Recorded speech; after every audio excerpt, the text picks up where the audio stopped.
night trains are running.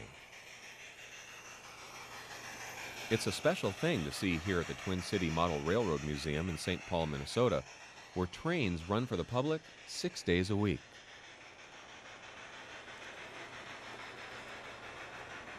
We're normally open during the day, and these trains are really detailed inside, and they're also lit. And during the day, you can't appreciate that, but we were doing some things, and it just ended up that the lights were down, and we realized this turns into a whole different situation, you know. And of course, at that time, there was very few lights in buildings, but as the excitement built, people were busy running around here, putting lights in everything that didn't move fast.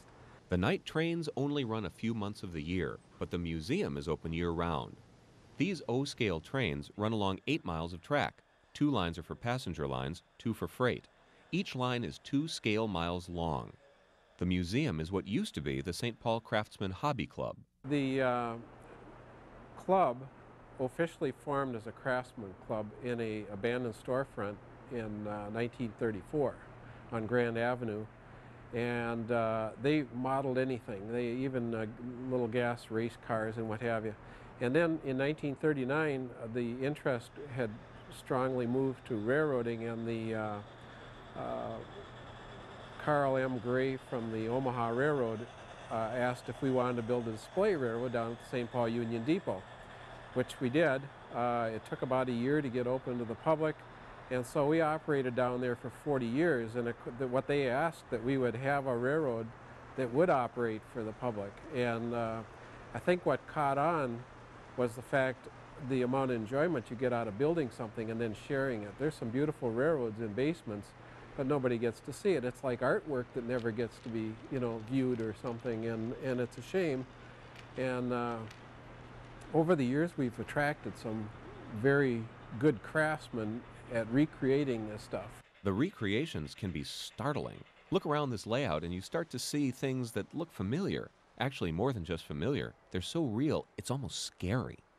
Well, the magic, let's start by that steel bridge out front, where Marv Quinn, one of our retirees, spent 23 months cutting and forming over 3,100 pieces of cold rolled steel, and then soldering them together to make those 2 beautiful spans. And they're so accurate that you have a fixed foot over here and an expansion and contraction foot over here. It's terrific. Things like that, they just thrill the daylights out of me. Volunteers like Ray Norton are the heart of this special place. At a time when some are retiring and heading to Florida for the sun, the old guys here in the north are basking in the glow of train lights. I started in 1984 here. Yeah. I needed a hobby. I don't have enough of them. So I had to join the Twin City Model Railroad Club to do a little of this cosmetic railing work. An old retired carpenter, you know. Well, he calls it a carpenter, but I tell you, if you look closely, he's more like a cabinet maker, because the work he does, it's just beautiful.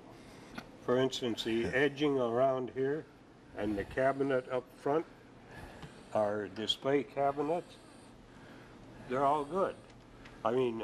well, I tell you, Mr. Norton, I think the one thing I am proud of is Jim Hill's Stone Arch Bridge.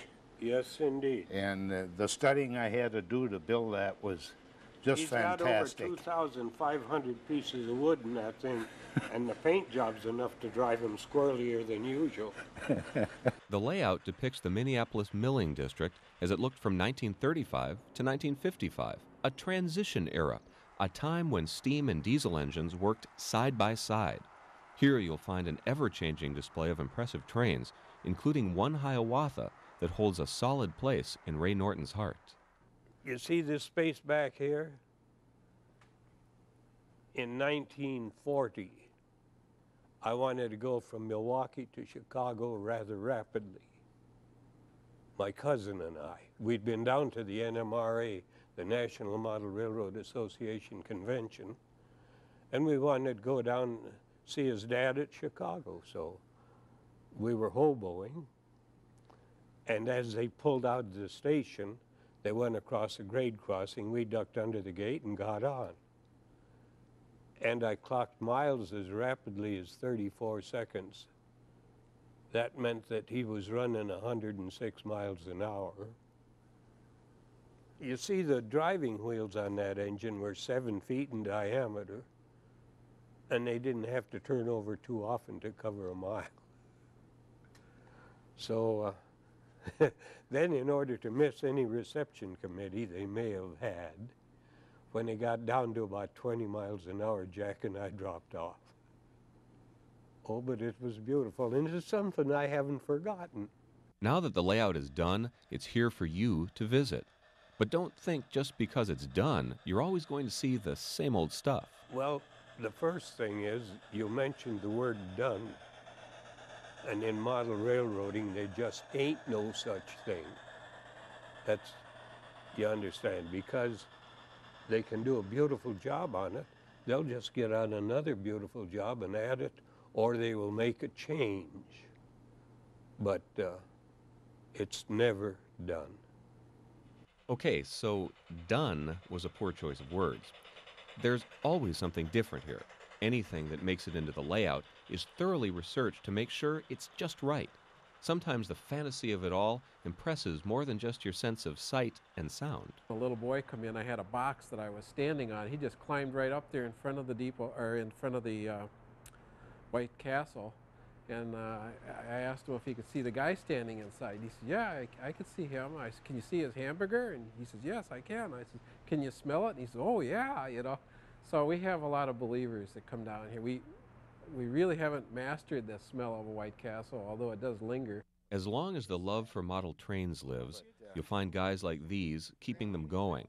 And while they might argue over what's better, steam or diesel, you just know they're having a grand time. Every once in a while we soften up just for the general public, but other than that, why, we are our old natural selves. We get in each other's hair as often as we can.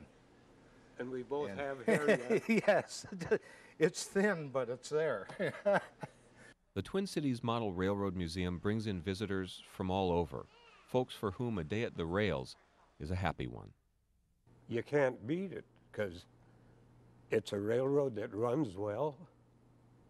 It looks good, and the models are really quite accurate. So for one who loves model railroading, what more could I ask?